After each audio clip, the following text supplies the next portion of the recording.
ರಾಜ್ಯ ಕಾಂಗ್ರೆಸ್ ಸರ್ಕಾರವು 10 ತಿಂಗಳಲ್ಲಿ ಡೀಸೆಲ್ ದರ ಪ್ರತಿ ಲೀಟರ್ಗೆ 5 ರೂಪಾಯಿ ಏರಿಕೆ ಭಾಗ್ಯ ನೀಡಿದೆ. ಯುಗಾದಿ ಹೊಸ ತೊಡಕು ದಿನವೇ ಹೊಸ ದರ ವಿಧಿಸಿ ದರ ಬೀಜಾಸುರ ಸರ್ಕಾರ ವಿಜೃಂಭಿಸಿದೆ. ಕೈ ಕಂಪನಿ ಸರ್ಕಾರಕ್ಕೆ ಕಣ್ಣಿಲ್ಲ, ಕರುಣೆಯೂ ಇಲ್ಲ. ಕಿತ್ತು ತಿನ್ನುವ ವಿಕೃತಿಯನ್ನ ಹತ್ತಿಕ್ಕಲು ಜನರು ಬೀದಿಗಿಳಿದು ದಂಗೆ ಏಳದೆ ವಿಧಿ ಇಲ್ಲ ಎಂದು ಕೇಂದ್ರ ಸಚಿವ ಎಚ್.ಡಿ. ಕುಮಾರಸ್ವಾಮಿ ಕರೆ ನೀಡಿದ್ದಾರೆ. ಈ ಕುರಿತು ಅವರು ಎಫ್ಬಿ ಮತ್ತು ಟ್ವಿಟರ್ನಲ್ಲಿ ಟ್ವೀಟ್ ಮಾಡಿದ್ದಾರೆ.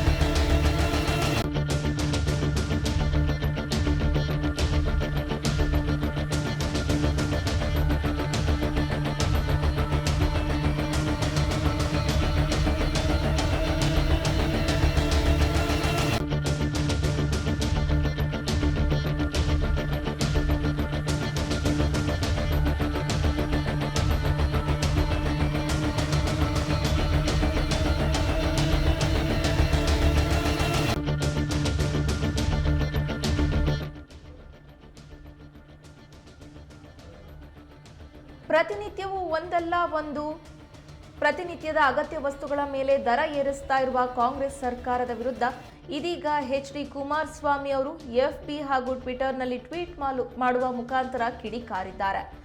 ರಾಜ್ಯ ಕಾಂಗ್ರೆಸ್ ಸರ್ಕಾರವು 10 ತಿಂಗಳಲ್ಲಿ ಡೀಸೆಲ್ ದರ ಪ್ರತಿ ಲೀಟರ್ಗೆ 5 ರೂಪಾಯಿ ಏರಿಕೆ ಭಾಗ್ಯ ನೀಡಿದೆ.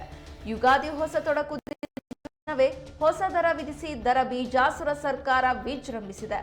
ಕೈ ಕಂಪನಿ ಸರ್ಕಾರಕ್ಕೆ ಕಣ್ಣಿಲ್ಲ, ಕರುಣೆಯೂ ಇಲ್ಲ.